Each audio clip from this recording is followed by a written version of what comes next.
Let's do it. Okay. I'm Reagan with the Flint Hills Booster Club 4-H Club. And this is Paul Folsom with MWI Animal Health. And today we're going to be telling you a little bit about his job and what he does. So I think we'll just step into it.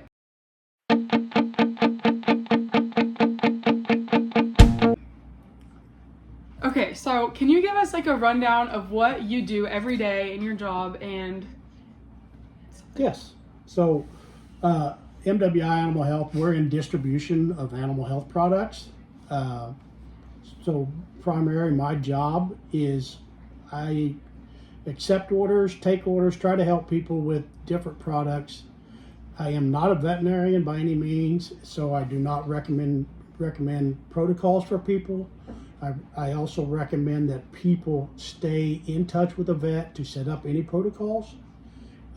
I do have product knowledge of different products from different manufacturers. Of course, this time of the year, it seems like fly spray is a very high topic situation. So I try to, guide the people whether they need a permethrin type or an organic phosphate product or how they are applying the products. But from day to day, it's, to provide people a service is what we have by getting them product in their hands.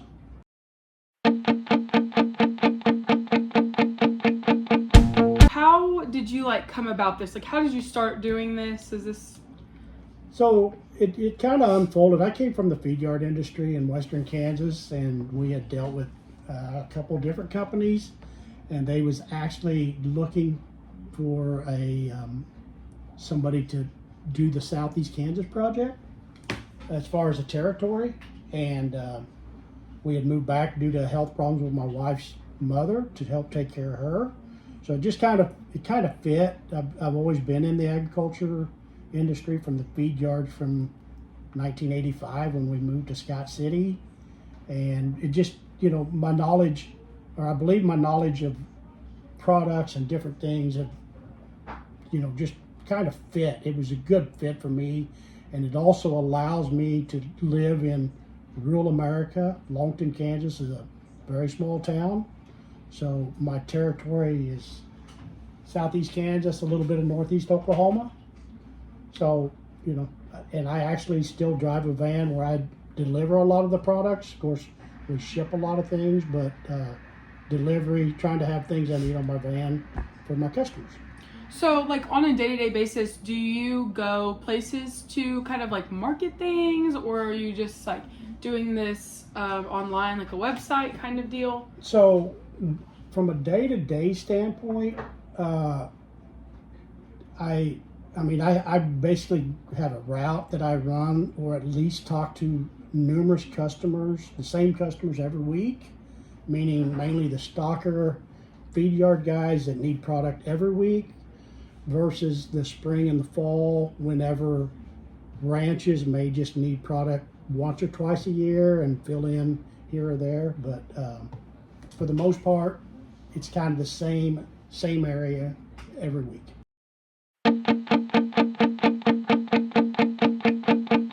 How did you learn how to do this? Was this something that you just, I know you talked about being in the feedlot and that helped your knowledge of it, but being able to market things to people in a way that is receptive and kind of helping them with what they might need for a certain situation, did you have any training for that?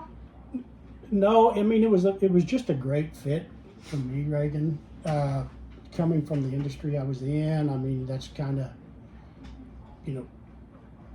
what I've done all my life. So it actually, now to back up just a little bit, yes, as far as product training, we do, you work with the manufacturing rep, whether they be whichever company they're with, I'll leave it at that, but you try to get as much information as you can on products, different protocols from them to pass on to your customers. But it still goes back to, I can do what I can do as far as providing product, getting a producer what they need in front of them. But, at the end of the day, you still need to do all you can with your veterinarian to try to set these protocols.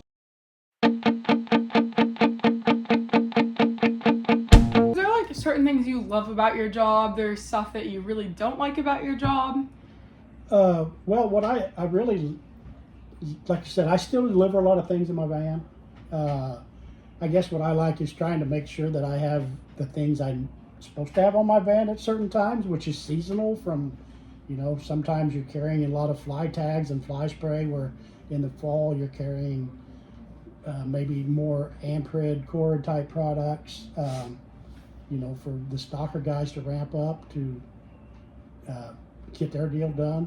I mean, and I just enjoy the customers. I mean, the cattle people and the swine. I deal with some swine people, retail and some feed stores.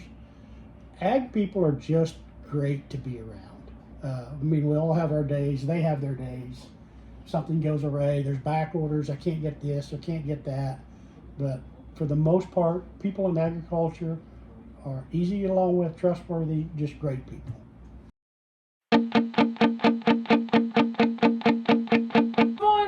A young kid, maybe somebody who's just graduated high school, they want to get into doing this. What would you recommend? Like, what steps would you recommend they take to get into this industry?